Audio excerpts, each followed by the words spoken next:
O sonho era cursar medicina, só que ele não passou no vestibular. Foi aprovado em Direito e resolveu testar então.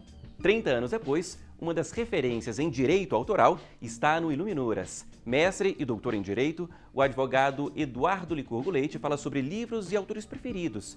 Quem também conversa com a gente é o escritor José Carlos Peliano. Mestre e doutor em Economia, o Peliano tem 4 livros de poesia e um romance publicados.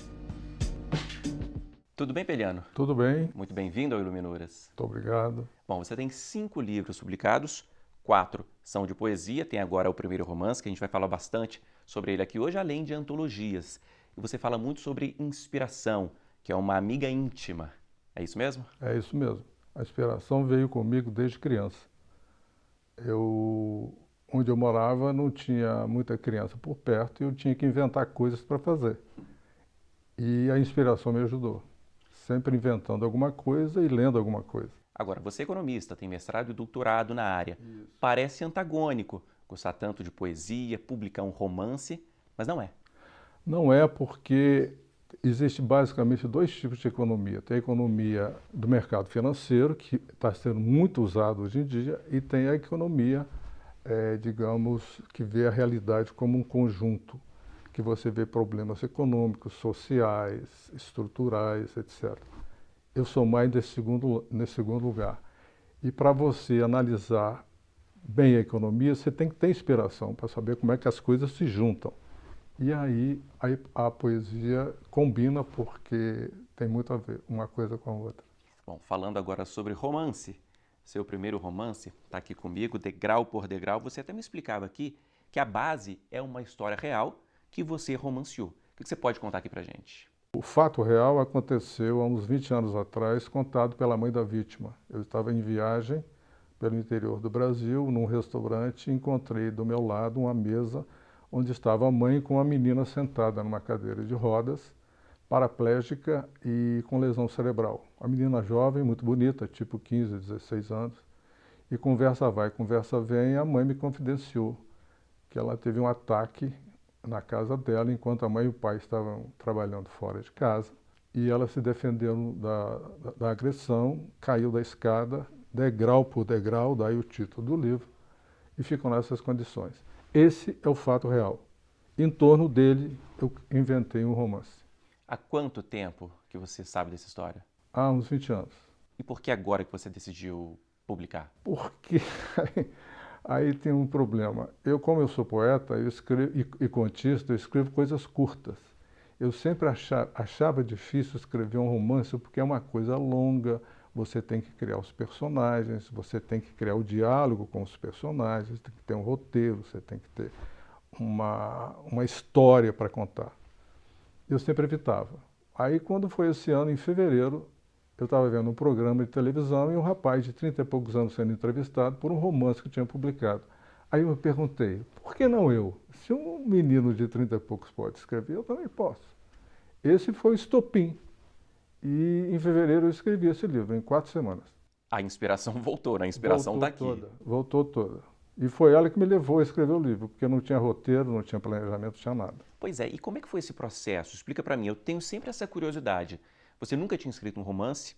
Não. Gostava de textos ali mais curtos, você já contou aqui pra gente, poesia, contos, e decidiu publicar um romance. Como é que foi o seu método, o seu sistema? Como é que você conseguiu colocar isso aqui? Peguei o laptop, sentei na minha poltrona, abri o laptop e vou escrever o romance agora. Já tinha o título, degrau por degrau, coloquei o título, vamos começar. Como é que eu começo? Aí a inspiração vem, escreve assim, vai escrevendo assim. E eu fui. Na realidade, a inspiração me levou a escrever o livro. Foram 4 semanas. Foram 4 4 semanas dedicadas apenas para o romance. Como é que foram essas semanas? Eu tenho minhas outras atividades, mas todo momento livre que eu tinha, eu sentava de novo na poltrona, abria o laptop e continuava escrevendo. E você tem algum tipo de ritual? Eu só escrevo determinada hora? Não, qualquer momento. Qualquer momento livre. Eu sempre fico... quando eu não estou escrevendo, a história está na minha cabeça. E agora como é que eu vou para frente? E eu fico esperando que a inspiração venha e me diga, vá por aqui, faça isso, faça assado. E é assim que eu fiz. Você pensa no leitor, num público específico, enquanto você escreve? Não penso não, especificamente não, porque ainda mais é o meu primeiro romance. Mas eu já tive retorno de vários leitores de várias idades, de séculos diferentes, e a repercussão foi positiva. Até falando um pouco mais sobre o livro, Peliano, o que as pessoas encontram aqui? Você adiantou um pouquinho, uma trama dura, é um caso que Difícil. choca as pessoas, mas o que as pessoas encontram aqui? Elas encontram uma história que eu escrevi a partir de um personagem que eu criei, que é um justiceiro, e que ele pega casos que ele tem que corrigir erros praticados por outras pessoas, quando ele é encomendado. Então, eu vou descrevendo esse personagem, as relações dele com outras pessoas, até o desfecho final, que é para reparar o crime cometido pelos três rapazes. Eu vi aqui algumas dedicatórias, né? Algumas citações aqui, entre elas Jorge Amado. Que tipo de leitura, quem são os autores que você toma como referência? Olha, eu a princípio gosto de ler tudo, sou interesso por tudo, desde ciência, história, romance. O Jorge Amado, em especial, é citado porque o livro dele, Tocaia Grande, ele fala exatamente sobre um matador profissional, que é uma história muito bonita, muito bem contada, muito rica de detalhes e de inspiração. Agora, eu leio basicamente tudo. Aí eu tenho citado outros escritores internacionais que eu gosto muito, do Henning Mankell, que inclusive está falecido, o Joe Nesbo. E no Brasil eu gosto muito do Luiz Alfredo Garcia Rosa, que mora no Rio de Janeiro e escreve romances desse tipo, de detetive. Eu gosto muito de detetive porque quando eu era pequeno meu pai me deu a coleção inteira do Sherlock Holmes. Ele trabalha basicamente sem armas, ele trabalha com a dedução, com a lógica, para desvendar os crimes, as relações entre as pessoas. E isso me incentivou muito desde pequeno. Falando também sobre poesia, Peliano, você tem 4 livros de poesia publicados. O que te atrai numa poesia? Por que você gosta? Por que você escreve tanto? Por que você lê tanto sobre poesia? Sempre leu. Eu gosto muito da poesia, a lírica. O que é lírica? É você falar sobre a realidade de uma forma diferente. Ao invés de você falar assim, o sol hoje está muito bonito, por exemplo, você vai dizer, o sol nasceu radiante, está sorrindo para todo mundo hoje. Esse tipo de você refazer a realidade com palavras bonitas e com frases cativantes é que eu gosto muito de fazer. E você sempre fez? Sempre escreveu? Sempre fiz, sempre escrevi. E continuo escrevendo até hoje. Eu tenho vários livros inéditos guardados em casa. Agora, como é que foi o primeiro passo para publicar?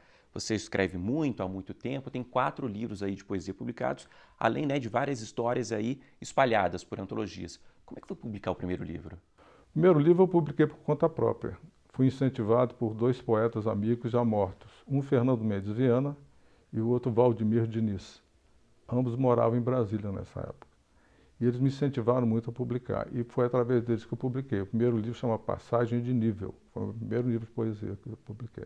E qual que foi a diferença desse primeiro livro para o último livro de poesia? Você vê aí essa evolução? É muito Sim, diferente? com certeza. Você vai aprendendo mais coisas, você vai assimilando mais coisas, você vai conseguindo construir frases mais interessantes, refazer a realidade de forma mais interessante. Aí depois a gente chega no primeiro romance. O primeiro romance é completamente diferente, você falava. O romance é muito poético. Eu consigo introduzir a poesia no romance. Várias pessoas comentaram isso e gostaram disso. Ontem mesmo eu recebi um WhatsApp de uma amiga que terminou de ler o livro em São Paulo e me disse que o livro era muito prazeroso de ler e era muito cativante, porque, embora o tema seja, de novo, muito duro e polêmico, eu consigo, com a poesia, torná-lo mais agradável. Esse retorno é importante para o escritor. Como é que você tem esse retorno? A internet ajuda? Como é que é publicar hoje? A minha rede de amigos tem me ajudado muito. Todos têm respondido. Eu fico até pensando, será que eles estão falando bem porque são meus amigos ou porque realmente... Mas outras pessoas que não são considerados amigos, são apenas conhecidos, eles também têm falado bem do livro. Então eu acho que ele tem um bom espaço aí na mídia, no mercado. Voltando a falar um pouquinho de poesia, Você tem também seus poetas preferidos? Tem poeta preferido. Eu comecei a ler o Vinícius de Moraes, Carlos Drummond de Andrade, Cecília Meirelles, Manuel Bandeira, João Cabral de Melo Neto. E você pega alguma coisa, alguma referência desses poetas para a sua escrita? Sim, a gente sempre aprende alguma coisa. Você sempre vê como eles escrevem, a forma como eles escrevem, palavras que eles usam, como é que eles sinalizam o texto, constroem o texto. Isso tudo ajuda, tudo é um aprendizado. Na realidade, eu acho que o poeta em si, ou o escritor, não cria nada novo. Ele está reproduzindo coisas que outros já fizeram, e à sua maneira. Para terminar, Peliano, por que você escreve? Por que você publica? É um chamamento? É uma obrigação? Como é que você encara isso? Eu vejo isso como uma terapia. E me faz bem escrever, botar para fora o que eu tenho e aprender o que eu tenho dentro, porque é uma forma que eu tenho de me conhecer. E eu gosto de escrever como uma forma também de comunicar com as pessoas. Peliano, é isso. Foi um prazer receber você aqui no Iluminuras e conhecer aí alguns detalhes de Degrau por Degrau, além das poesias. Obrigado. Muito obrigado, agradeço o convite e parabéns pelo programa. Obrigado. Bom, esse foi só o primeiro trecho aqui do Iluminuras. Depois, no intervalo, a gente fala mais sobre literatura e direito. Dessa vez com o advogado Eduardo Licurgo Leite. É um minutinho só, não saia daí.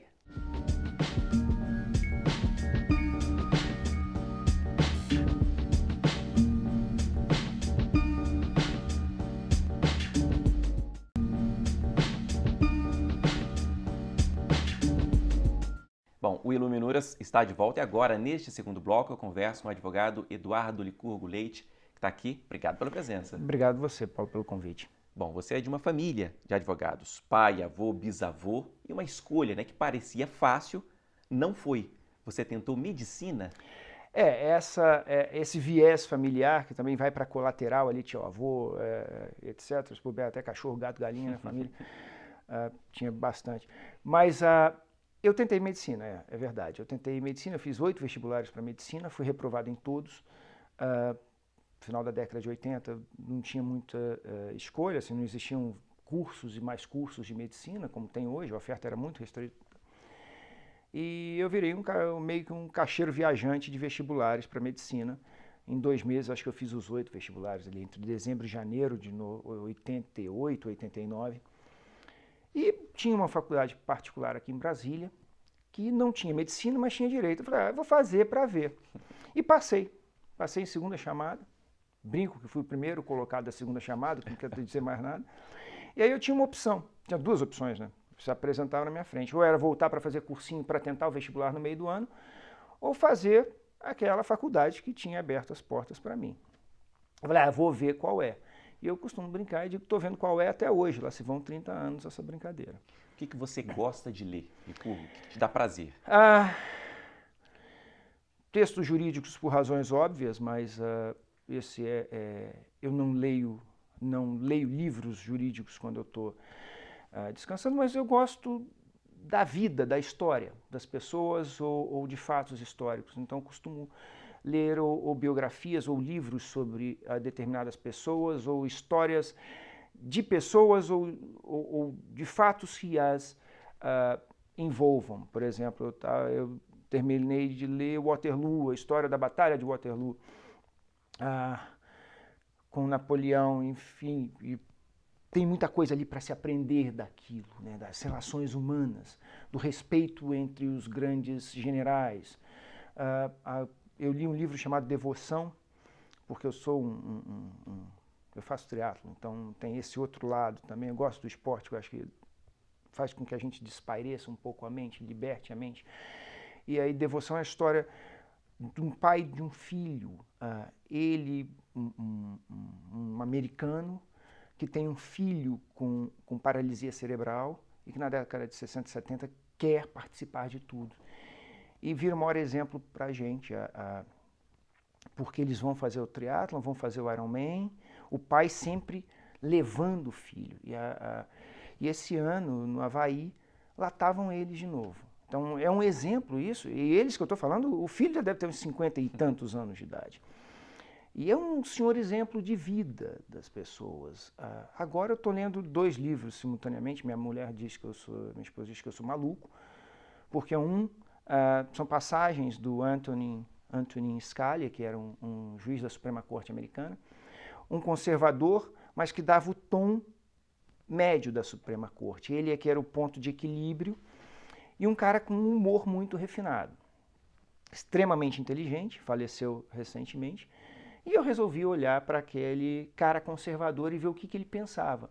E as ideias dele são bem interessantes, não só no conservadorismo, mas, enfim, de mundo e de vida. E estou lendo um livro sobre a irmã Lúcia, uma das 3 pastorinhas de Fátima, sobre um pouco da biografia dela, do que ela passou na vida, enfim, para tentar aprender um pouco com isso também. Quero falar também sobre direito autoral aqui. Aquele quase médico, tentou ser médico lá atrás, acabou fazendo direito, hoje é mestre e doutor em direito, e a sua pegada é o direito autoral. Tem 3 livros publicados, eu estou aqui com 2 deles, e vou destacar esse aqui, Plágio e Outros Estudos em Direito de Autor. O que tem aqui? Eu sei que são publicações reunidas aqui, não é isso? Qual foi o seu interesse? Por que você publicou? Vê só, aquela pseudo-tentativa de médico que depois descobriu que não podia ver sangue, então em algum não tinha momento, jeito mesmo. Não tinha jeito mesmo. Eu vejo sangue, eu desmaio. Então, o tipo de médico que eu iria ser. Acabou, era também um artista incompetente e frustrado. Década de 80, crescendo em Brasília, adolescente, você pensa em ser o quê? Cantor de rock. As grandes bandas estavam estourando e a maior parte delas de Brasília. Legião Urbana, Capital Inicial, Paralamas, Plebe, enfim. Tanta gente ali no cenário que falava, eu também tenho chance. Chance zero. Porque minha voz é uma voz de gralha. Eu tocava guitarra mal e porcamente. Eu não sabia tocar piano. Apesar do meu avô ser um pianista, minha tia-avó ser bons pianistas, eu era frustração. Eu queria ser fotógrafo, não sabia tirar fotografia. Queria ser desenhista, desenhava de uma forma tão ruim que meu filho hoje, com 7 anos de idade, era capaz de me superar de olhos fechados. Então, acho que essas frustrações todas, um dia eu encontro o professor Carlos Matias, na Faculdade de Direito, ele fala, olha, eu dou aula de direitos autorais, eu me interesso, eu vou ver o que é isso. Não era uma disciplina que você tivesse franqueada ali nos cursos jurídicos, mas é uma disciplina que, como o padre Bruno dizia, o padre Bruno era um católico, como diz a referência, só que autoralista, um dos autoralistas mais antigos brasileiros. Ele dizia, olha, o autor é aquele que nos aproxima de Deus. Eu falei, bom, vamos ver se eu me interesso. E comecei a fazer os estudos e a ver pontos no direito autoral. E comecei a achar interessante o direito autoral em si. A beleza dele, que ele trata de um ramo de aspectos que parecem do direito civil, mas eles são peculiares. São coisas muito específicas, pequenas coisas muito específicas, que dão o tom da beleza e assuntos diferentes. Por exemplo? As obras psicografadas. O Brasil teve talvez o maior médium, aquele que levou o espiritismo para um outro patamar, que foi Chico Xavier. E ele esteve envolto em várias situações controvertidas ao longo da sua vida.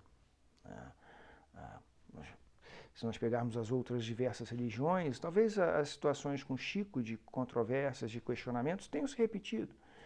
No livro da irmã Lúcia eu vejo que quando elas diziam que haviam visto a Virgem Maria, tinham tido a visão da Virgem Maria, elas foram questionadas, até mesmo a irmã Lúcia pela sua própria mãe.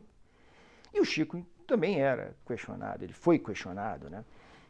Então, uma dessas me veio, enquanto eu fazia o doutorado, eu dava aulas aqui em Brasília e quando eu falava em obras psicografadas ou anunciava o tema, havia um certo sorriso no rosto dos meus alunos. E quando eu fui fazer o doutorado... Irônico, né?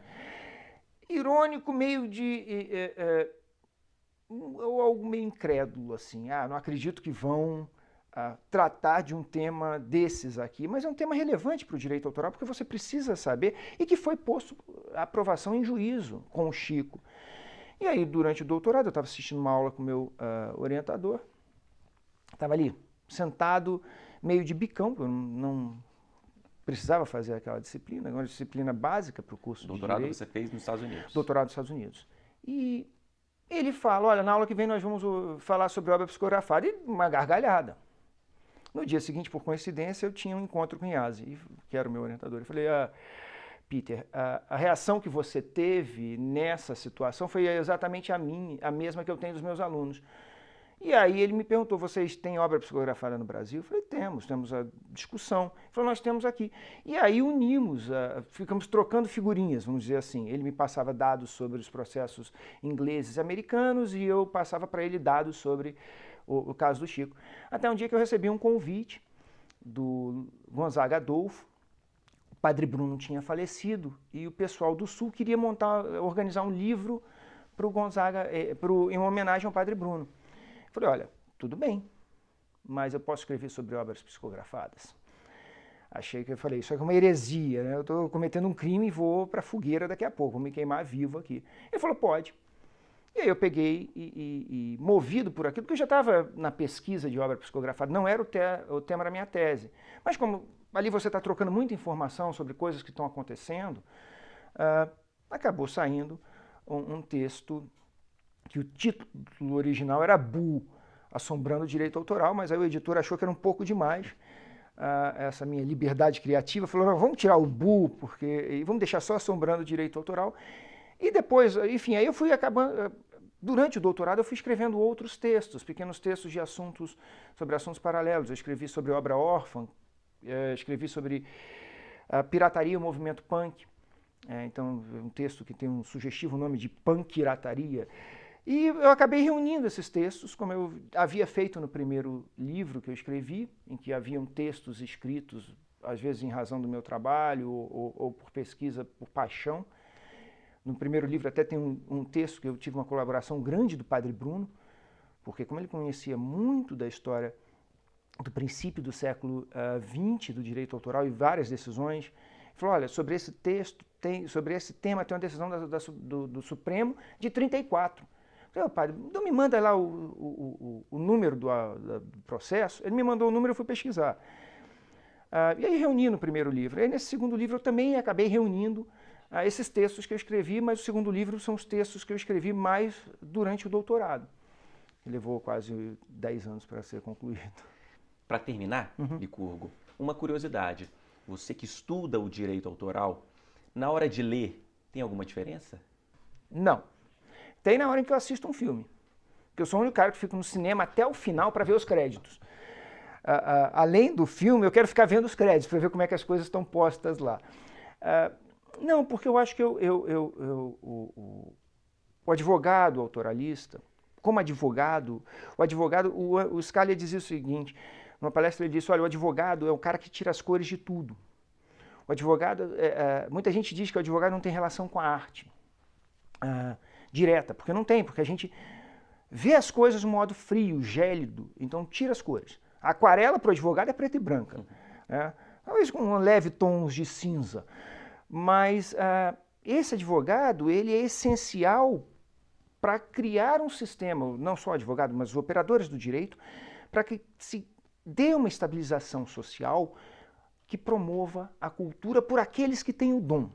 Tá? Então os artistas dependem da estabilidade social, de um clima de normalidade social que os operadores do direito proporcionam. Esse sou eu profissional. O meu eu pessoal, leitor, usuário, ele é como de qualquer outra pessoa. Com alguns requintes, né? Que é essa história de ficar sentado no cinema por mais 10 minutos olhando o crédito enquanto a minha mulher quer ir embora. Tirando isso, tudo bem. Tirando isso, o resto está normal. Ou então, olhando na contracapa do livro, para ver se tem alguma menção de autoria, se tem alguma coisa assim. Mas o leitor é o leitor comum. Não é diferente, pelo menos eu não me sinto diferente das outras pessoas. Ok, Licurgo, muitíssimo obrigado pela conversa aqui hoje. Foi um prazer entender um pouco mais sobre direito autoral. Também conhecer aí o que você gosta de ler. Obrigado. Obrigado a vocês. E muito obrigado a você também que nos acompanhou aqui hoje. O Iluminuras fica por aqui, mas para rever este e outros programas, basta acessar tvjustiça.jus.br. Mande um e-mail para a gente também, iluminuras@stf.jus.br. E até a semana que vem. Tchau.